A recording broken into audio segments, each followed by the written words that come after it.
Hello, everyone. Thank you for joining me on This Week in Tyranny, episode 130. I am your host, Konrad Rogoz, and this is This Week in Tyranny, which is the most concentrated dose of hardcore true news you're going to get. It's going to be a lot more condensed. That's what I'm going for. So we're going to just go straight to the bread and butter. Before I get into it, really quick intro, I just want to say to everyone everyone in my life, I likely have been not getting back to you quickly. I haven't been in touch. I've been a bit distant, whatever it may be. Just know that I am all good. Nothing has changed. It's not just you that is getting the cold shoulder, because that's not what it is. I just want to say that, though, not to make this the platform for it, but chances are you're learning more about me through my show than maybe daily conversations with me. So yeah, it's just a busy time. Okay, one of the reasons it is a busy time, and that's the one plug I'm going to make before I get started, is the Soundpath Music Festival, which is less than 3 months from now. It's going to happen Labor Day weekend, and I'm preparing for a 1 hour live performance, doing a lot of music, writing a lot of music. So between that, my job, my day job, and my Batman nighttime job, which is This Week in Tyranny, I'm doing a lot of things. I want to do a video about AI, and I always have some different ideas about that. Anyway, it's been 96 seconds plus, so let's get right into it. First story is the judicial back and forth. This judicial, meaning the court cases, the court rulings and judge rulings back and forth, that is going on seemingly all the time. So what happened is the Court of International Trade ruled on Wednesday that Donald Trump did not have the authority under the International Emergency Economic Powers Act to impose sweeping tariffs. Judge said that the tariffs are basically bull. Get rid of the tariffs. That was big news until it wasn't, because on Thursday, a federal appeals court paused Wednesday night's ruling from the Court of International Trade that blocked Donald Trump's tariffs. So one day, this huge announcement just gets totally erased. Then the next day, it's back. I'm wondering, did life used to be like this? And the short answer is no. Like, it didn't used to be like this. When something was announced, it was a lot more permanent. See, where are the definitive and permanent actions in life? It seems like we cannot expect that from institutions or people in any kind of prominence anymore. And I'd say it's the same with your people in your everyday life. I think just the idea that something is definitive and permanent has gone away. It seems like nothing's very permanent anymore, and that's what it's like in the age of AI, right? If the universe is a simulation, then the simulation could change very easily. That even goes to like our philosophical and just our how we look, our worldview, right? Like, what do we think about the universe? Um, yeah. This is a central theme of life. It's a central theme of this episode, and it's the defining quality of the age we're in. Whether you want to call it this, I call it the social media era, which is like 2011 and onward, or the post-pandemic era, right? 2019 and onward. This whole basically 21st century in general, it's defined by impermanence, right? That things aren't permanent anymore, and everything is ambiguous. So there are all these gray areas, and that's not the same as nuance. This should be an age of nuance, right? There are two sides of this coin, but I'm talking about the idea that you can't even trust what you hear because it could change tomorrow completely. So you don't even know where you're standing. Totally uneven footing, okay? Standing in quicksand. This kind of an idea. And this is down to like it's just like a fog that settles over the world. And you want to talk about brain fog and this whole thing that happened after the pandemic, or even the smoke that settles in from Canada, the smoke in the air. There was a dust storm the other day in Chicago. Right now, I know I'm throwing a lot of things, mixing in a lot of things, but I'm seeing this coming from like all angles of life. Everything is just more foggy. Everything is more cloudy and nebulous.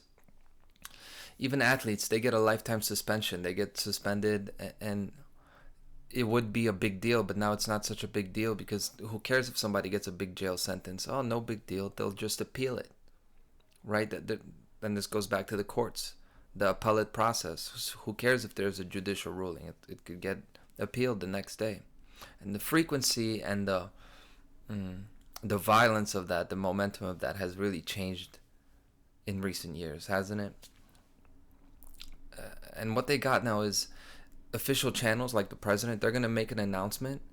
And nowadays, it's possible to make two announcements, like two definitive statements at the same time that are contradictory. So the conservatives could say one thing, right? Whether it's the politicians or their supporters, and have the data to back it up because the announcements were there. And at the same time, the other side, the liberals or whoever their opponents are, they can make the opposite announcements and have the data to prove it, have the headlines, have the screenshots, and everything. And it seems like both of those could be correct in a vacuum, and they're completely contradictory. This is the age we're living in. George Orwell called this double think and double speak, right? This idea that two completely opposite things can be true at the same time, and what you get is a break in communication. You don't have a shared reality anymore. You've got a split, a fracture. This is what schizophrenia is, right? The split mind. And we're truly in a schizophrenic age. But why I want to bring this down to earth is with the tariffs. With the tariffs, the same thing happens with the prices. So we all know that the prices are supposed to go up in many aspects. They have gone up. And the companies, what they have now, whether it's the manufacturers, the retailers, the shipping companies, everyone has a clear justification now to increase prices.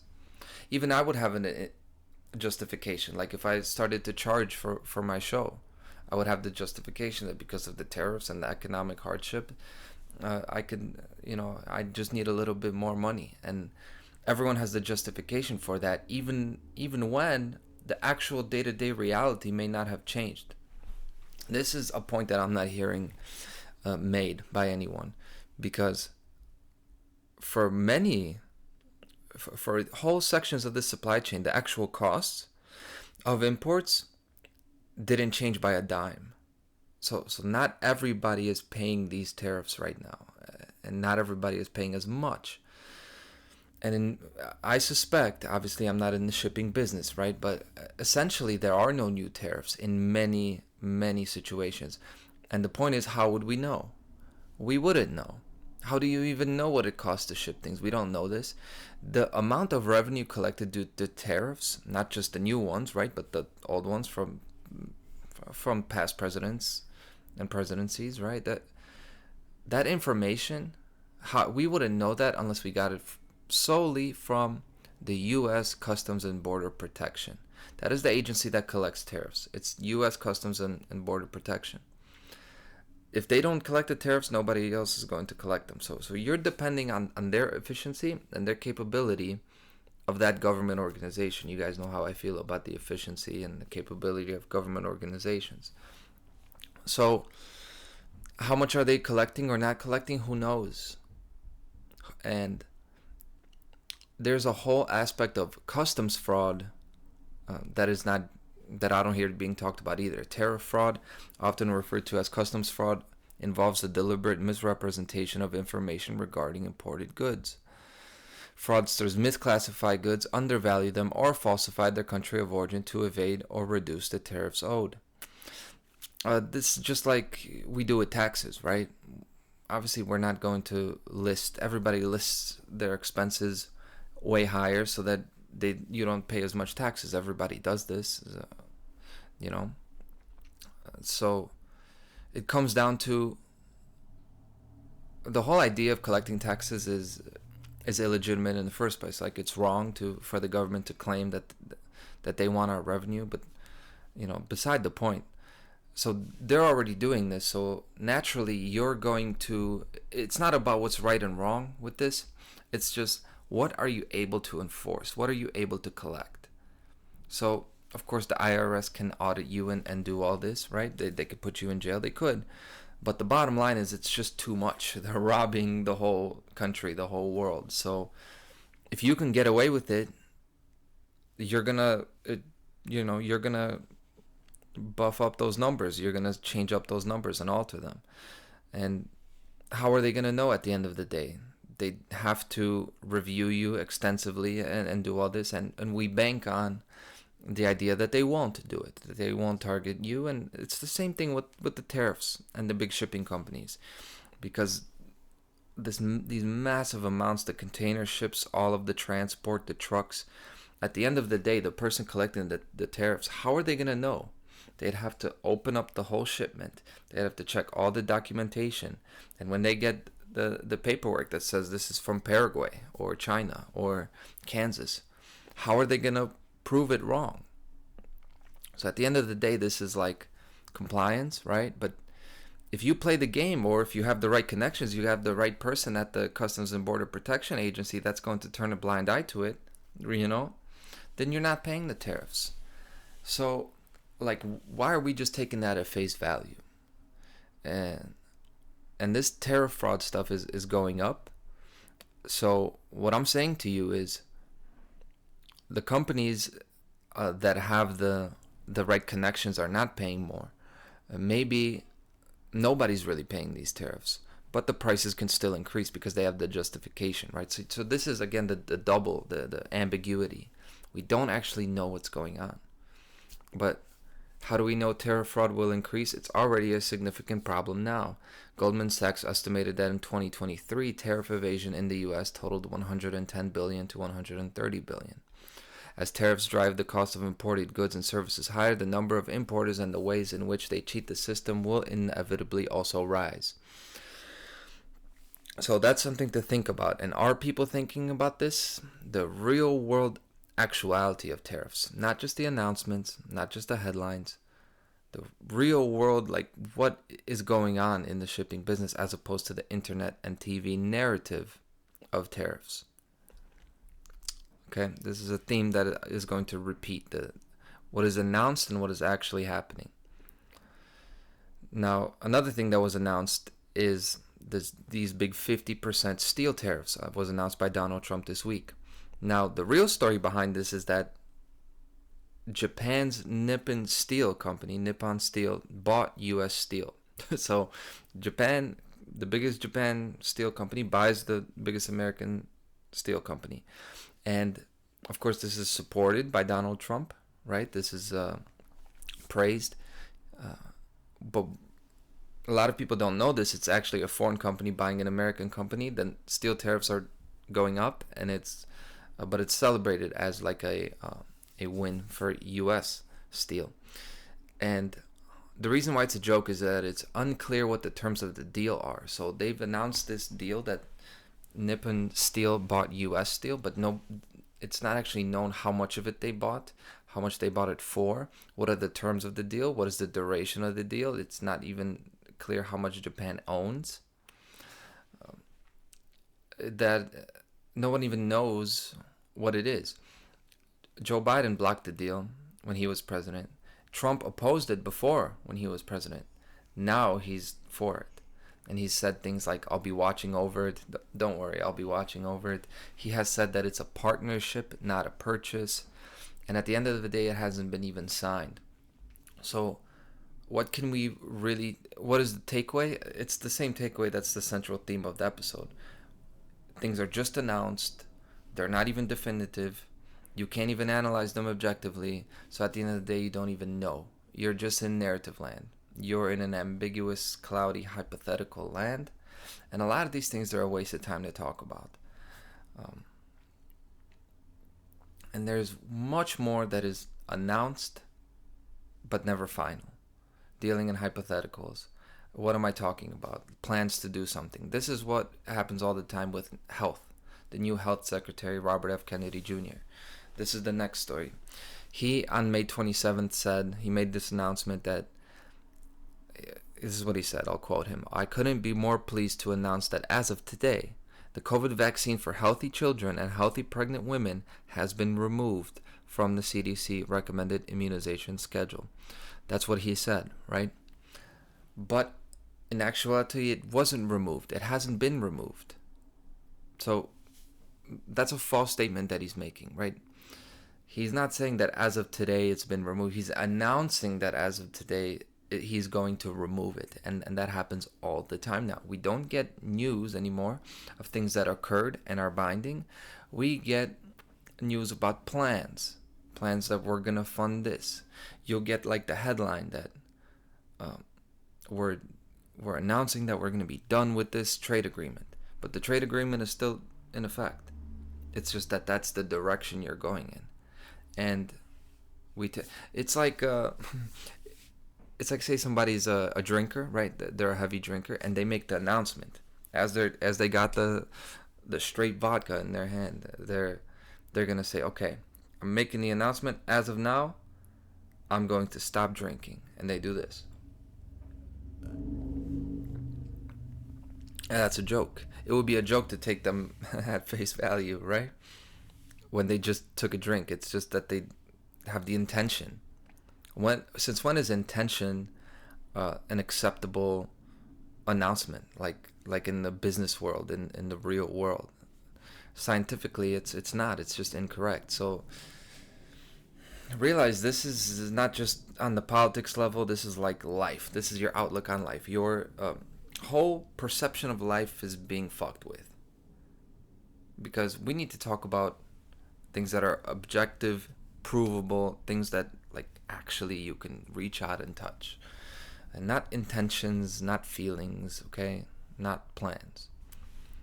So this CDC vaccine schedule and recommendation, that wasn't actually removed, the COVID recommendation for children and pregnant women. It was just rephrased. And the rephrasing is not even very strong.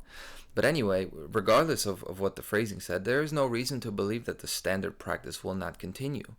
Because what Robert F. Kennedy says does not change what the doctor does on Monday, what the nurse does on Monday, or the whole, what the supply chain does, how it behaves. Just like the tariff doesn't really change the practices at the ports and the shipping lanes.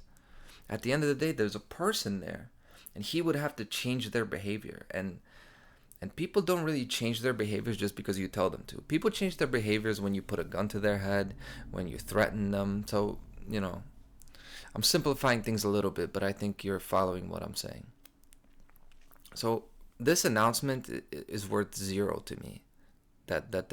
So I'm not even going to get into talking about if this is a step in the right direction. Should they have removed their recommendation for this group? Why didn't they remove the recommendation for that? What about the other vaccines? I'm not even getting into all that, because at the end of the day, nothing changed.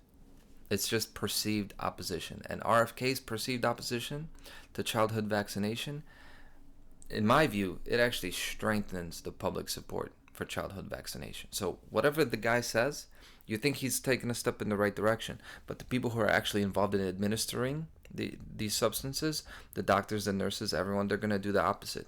Because this guy is already presented as being against what they're doing in their eyes.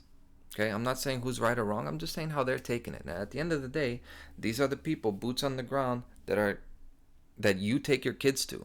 Don't get it twisted. Most people go to the doctor, and when something happens that's bad enough, you're going to go to the hospital. So these are the people you're dealing with. You're not really dealing with the government. The people that they work for, they deal with the government and their policy. So very important to focus your thoughts and efforts on the people that affect you the most. And what are they thinking? They're thinking that there's an attack on standard medicine, and they're going to defend that. So not only are you redoubling the efforts of Western medicine and standard medicine and all of the terrible and toxic, poisonous, dangerous things about it, you're strengthening that, but also you're not actually taking the steps in the right direction. You're just making announcements. So it's perceived opposition, not actual, at this point. So that happened on May 27th, right? Now what happened the next day, Wednesday, May 28th? This is not a joke, right? This is completely separate from Trump and the tariff stuff. But the next day after RFK makes this announcement, that was big news. There was an announcement that wasn't such big news. But the CDC updated its travel guidance concerning measles. It sounded the warning on measles, right? Different illness, different vaccine, but they updated their travel guidance. That they called it the most infectious disease in the world, measles. So they're sounding this alarm on travel. Okay, as you get into the summer now, right? June 1st. Anyway, the point is the CDC continues to stand for the dose of the measles shot for all infants traveling international 6 to 11 months old, and then more as they get older. So for anyone who travels, you're being pushed that measles shot. So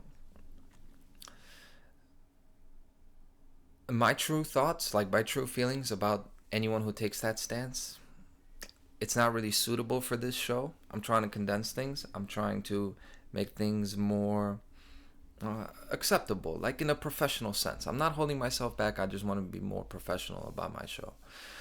So I'm going to leave it there about what I truly think about that. But there you go. Step in the right direction there, according to some. Well, right or wrong direction, this is a step in opposite direction. So you're getting ambiguous messaging. You're getting perceived opposition.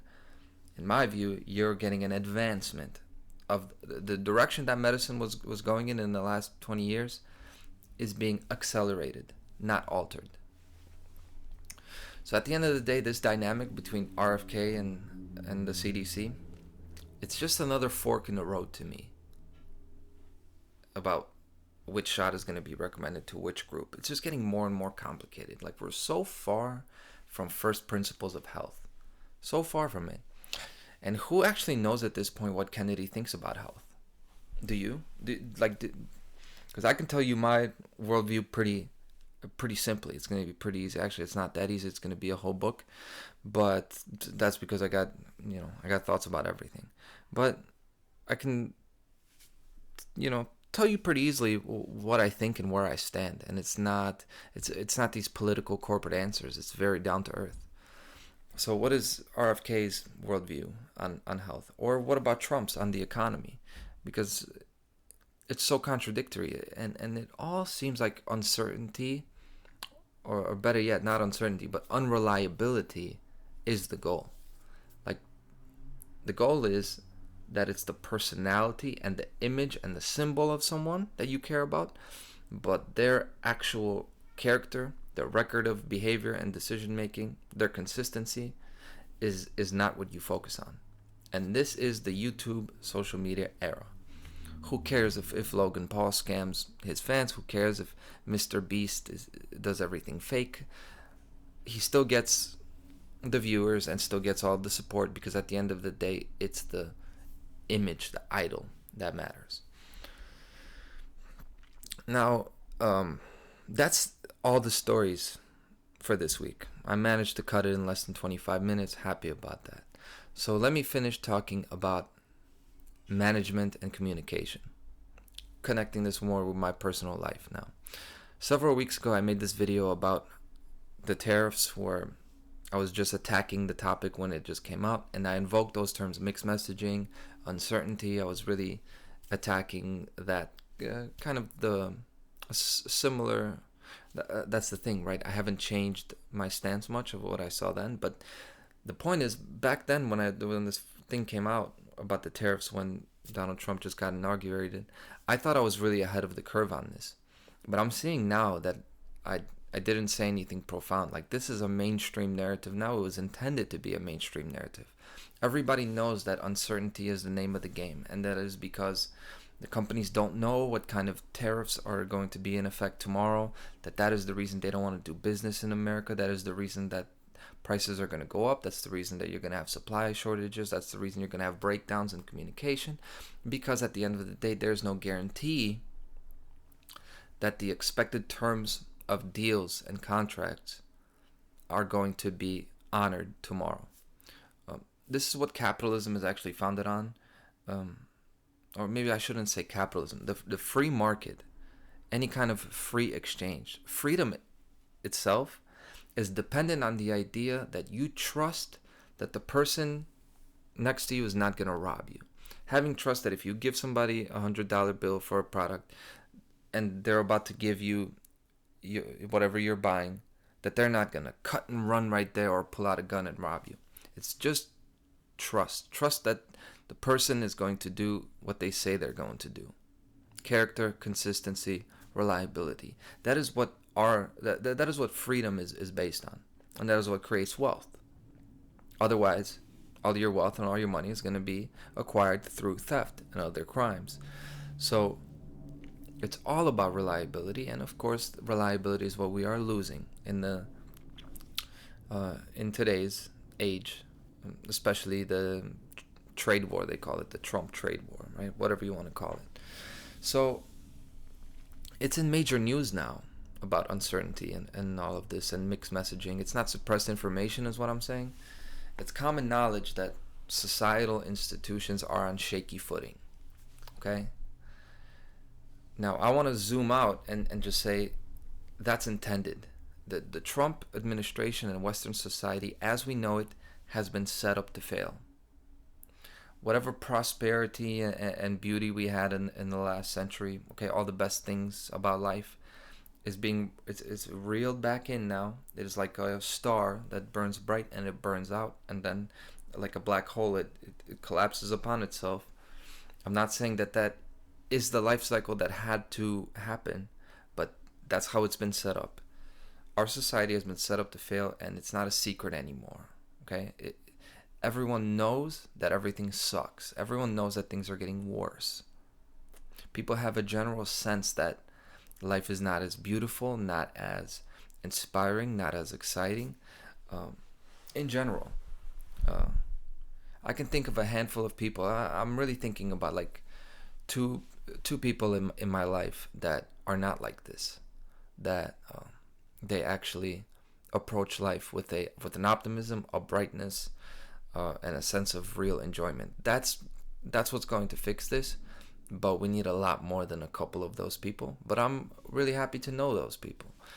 So, as for me though, I want to talk about the solution to cure, how you cure all those societal ills. But to do it at a societal level, I'm going to talk about it at the individual level. Okay, because it's not about what political action you're going to take, because people aren't going to take political action. What you can do is take individual action. You do enough of that, then you'll be in a position that's strong enough with people where you could take political action, or if you don't want to say political, social action. Now, I'm going to reference my job, like my day job, okay, in construction. To anybody who knows me, by the way, from work, if you're watching this and you know me from work, it's not that I'm talking about you, okay? Don't worry, okay? I'm not. But in general, I've observed that people have to be watched, they have to be hounded, they have to be reminded, and they got to be pushed in order to do a good job at what they do. Nobody likes working with the boss because the boss is watching you, right? He's watching everything you're doing. It's stressful, but the reality is you're going to work harder when he is watching you than when you're not. And it shouldn't be that way, but it is. You have to be like really disciplined to be your own boss, like mentally. I'm not talking about who writes your checks. I'm talking about who puts pressure on you to do a good job. The people who put pressure on themselves to do a good job, like really to do a good job, not perfectionists, not people who wish they did a good job, people who are actually doing a good job on a day-to-day basis. They're like the elite at their craft. They're like the athletes on TV. They're like the people who are really successful. I'm not even throwing myself in that category. I'm aspiring to be that. Like, this is a process. So that's what I learned. And I never wanted it to be true because I hate hounding people. I hate reminding people about things. I don't even enjoy talking to people about mundane things. I enjoy talking to people about like really interesting things, like things that I like, things that I think are interesting. I hate reminding people to do something. I hate asking them, hey, are you going to do this like you said you were going to do? But unfortunately, and this applies everywhere, it's like you have to be an asshole in order for people to respect you. But why should it be that way? It shouldn't be that way. If I say something nicely or if I raise my voice and say it like an asshole, the substance of my argument hasn't changed. So it should be treated the same. But when you're nice and distant, when you're nice and respectful of boundaries, when you're not a source of fear and anxiety to someone, they're going to put you low on their list of priorities. That's what I've observed, at least professionally.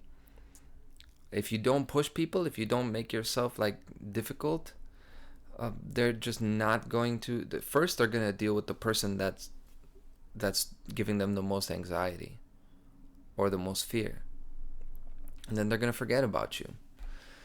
And I don't think this is how humanity is. I think most of this is due to bad human decisions, like from parenting to adulthood.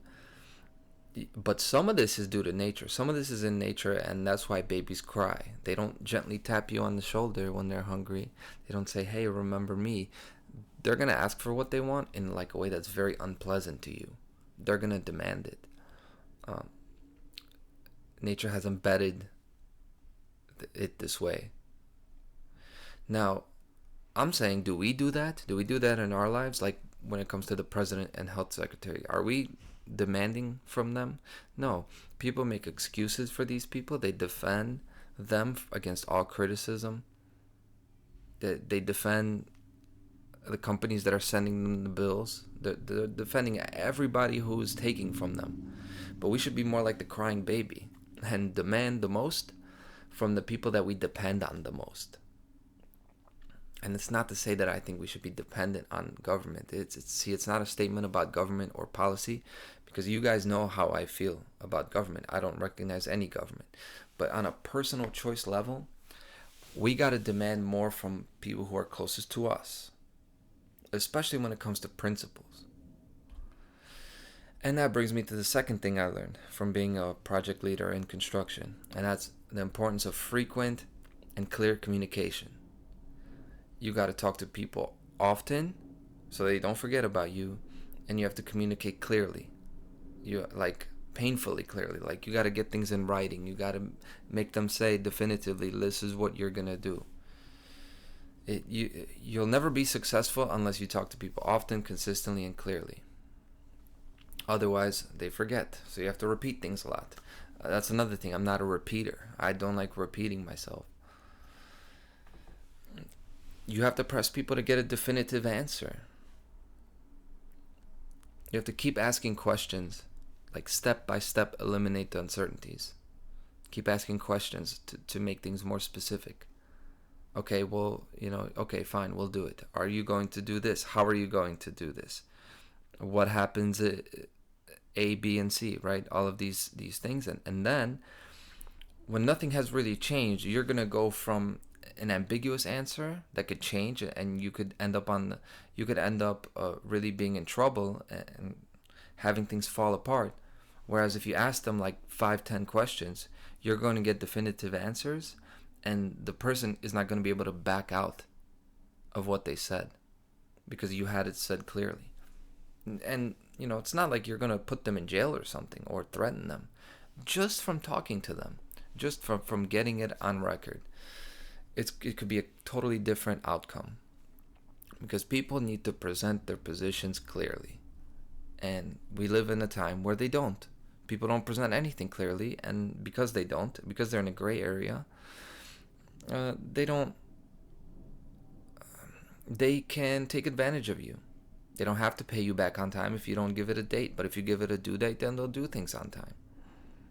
If we didn't give people due dates and ultimatums, and really put pressure on themselves and on each other, maybe the Soundpath Music Festival that I'm going to be a part of would never happen.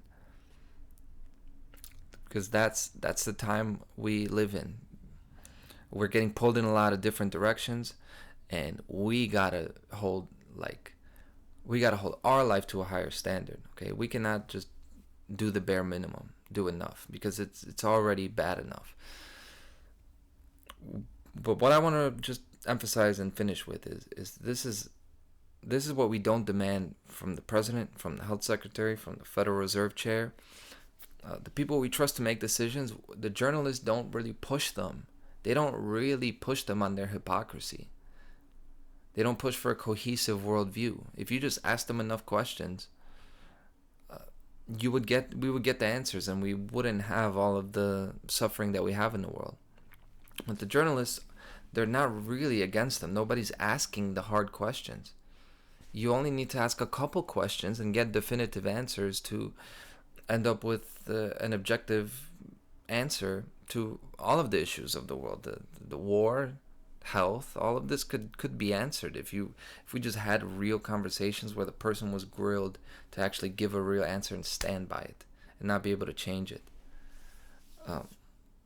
We don't have that because we get controlled opposition. So, in summary, the company, it's not the company, it's like the world, the universe, our world is falling apart. Just like a company without someone who's in management like this, without the asshole who is actually holding people accountable. And this is because there aren't people in the world with balls, with a backbone, pushing for clarity where it matters, pushing for clarity and pushing for people to take responsibility for what they do. That's the leadership we're missing. Not these big idolized leaders, not the social media stunts, not one-liners and debates, not social media followings. Clarity and consistency in communication, demanding definitive answers from people, having a long-running record of behavior without contradiction. So it's not that you're right every time. Nobody's going to be perfect every time. You might be an asshole to a fault.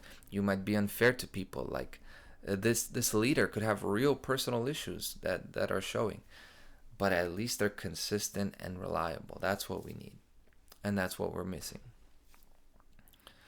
I'm going to leave it there. I've already mentioned SoundPath twice. I'll mention it a third time. Go to soundpath.org. Go to my website. SoundPath to Freedom is the music festival, that online music festival that we're preparing for, both live and pre-recorded musical experiences. And you could just see how many musicians we have in this freedom movement. That's a theme that I've really honed in on this year. I think music and art in general is like closely tied in with freedom, with just with a high standard of living in general, like a fulfilling life. And that's the other side of the coin, right? I'm talking about very concrete, physical things. Okay, I'm talking about very business-like things, professionalism, consistency, all of that. That's not all that life is, right? But as much as we need to have trust in that, and we need to have that be of a high standard, high objective value, we also need high objective value in music and art. And those things aren't separated. They need to be advanced concurrently, together with each other. Yeah, thank you very much. I'll leave it there, and I'll see you next week on This Week in Tyranny.